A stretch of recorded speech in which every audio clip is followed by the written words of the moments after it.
Les Madrilènes, en vrai, quand vous voyez ça, est-ce que vous êtes heureux? Regardez, le Real Madrid est devenu le club le plus prolifique de l'histoire dans une édition de Coupe du Monde. Kylian Mbappé a 8 buts, Jude Bellingham 6 buts, Vinicius Junior 4 buts et Arda Güler 1 but. On va pas se mentir, Arda Güler, on s'en bat un peu les couilles. Par contre, les trois autres, ça soulève énormément de questions. Sur les deux dernières saisons, à part Kylian Mbappé qui reste dans ses standards statistiques, les deux autres, c'est vraiment pas ça. Et je dis c'est vraiment pas ça pour pas dire qu'il pue la merde. Comment est-ce que vous arrivez à expliquer qu'une fois sortis du contexte de leur club, les trois arrivent à performer simultanément? Mbappé, c'est pas une surprise. Comme je l'ai dit, malgré le fait qu'il fasse saison blanche, il reste toujours dans ses standards en termes de statistiques et de buts marqués. En revanche, les deux autres, une fois qu'ils ont arrêté de revêtir la tunique blanche et qu'ils ont mis le maillot de leur pays, là, c'est plus du tout les mêmes joueurs. En plus de ça, la France et l'Angleterre sont toutes les deux en demi-finale et donc il y en a potentiellement une des deux équipes qui va remporter la Coupe du Monde. Ça veut bien dire ce que ça veut dire. Le problème, c'est pas que les joueurs sont devenus moins bons, c'est pas qu'ils sont moins performants, c'est que c'est le contexte du club qui fait qu'ils n'arrivent pas à performer. Du moins pour Jude Bellingham et Vinicius Junior.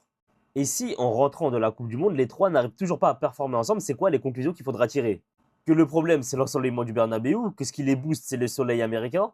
Non, il y aura juste une seule conclusion à tirer, c'est que les trois ne peuvent pas jouer ensemble simultanément, et ça pour des raisons humaines et des raisons d'ego. Ce que Mbappé fait avec la France, il peut tout à fait le produire avec Madrid. Pareil pour Jude Bellingham, ce qu'il fait avec l'Angleterre, il peut tout à fait le reproduire avec Madrid. Les deux n'ont juste absolument pas envie de jouer ensemble.